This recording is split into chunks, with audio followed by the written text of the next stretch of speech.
Yooyyaa nageenyi baalkumaati gabbodaa jirtu nama isaan nagaa fayyaa qabdu guyyaa sabba jirmaa gadeebi ji'oottan shammoo jaanduuba eegii Afrikaa dhufe laftanatti taktiiktookii tan gubbaatti hin dhumne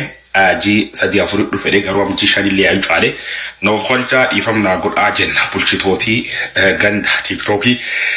khali galgala yeroo dheertuun duuba jaalfi Itoophiyaa jirtu tokko walaasa'ee waan isirra dhageessuun xiqqoo sammuuna nyaataa kan bultina dhowwennaani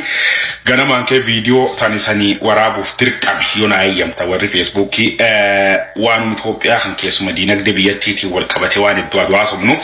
namni kun qondaal mootummaati gaafa tokko gaafadhe Itoophiyaatti se namni dhufti qaala'in sinu jabaat jedhe bu'aa namni amma garaa bulsa goomitta qabu eenyu jedhe gaafadhe naani Itoophiyaa keessatti qaamii kaffaltoolaan argatu kan horii qabsaati ammaan tana qaamlam qofaanaan jedhe tokko haadiree mootummaa sadarkaa kamillee shumamstaanaan lammeessoo faarsee bulaa naan jedhe taa qondaaltota mootummaa yookaan kaadiree mootummaa na ajaa'ibne taa faarsee bulaa tanatti akka hamaa na ajaa'ibu qofa don taane sammuu na nyaatee gaafii tiyyeetti fufi faarsee bulaan ijoolleen tiktok facebook irra nam dhaadheessitee nama baartee nama gad buuftol haaftu tana minda qaba jennaani for your surprise naan jedhe waan sidinqa hakim yookaan doktor fayyaa habaqatee nam yaal caala Itoophiyaa keessatti ijoollee tanatti horii qabaa naan jedhe ajaa'ibna taati Amerikaanoo jabaatee achi galee faarsee bulataa meekiraateera yoo haguuttaatu kan ulaagaal ittiin nam filatannatti mi jennaan qabxii sadiin geetti sadeen jalqabas itti maanaan jira tokkoffaa 10+ milaas nambarnoot hin qabne habarnoot irra bilisa kutaa 10 qofa hobbaas taanaan dursii kennanii naan jedhe talammeessoo hordoftoota 50,000 100,000 akkum sadarkasiitti aana irratti wal faarsu jira godin irra wal faarsu jira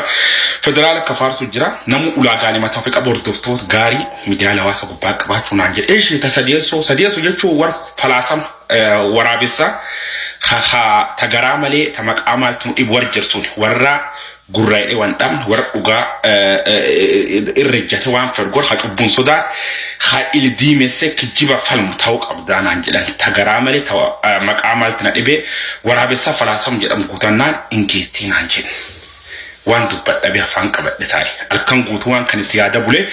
qaamolee siyaasaa Oromoo qeequuf murteesse jechuun dhalootii ayyuu badee dhaloota kan sadarkaa kanaan kagay war siyaasa Oromootii jedhettiin irreka Oromoon waggaa 70 ol qabsoofti biyya Itoophiyaa keessatti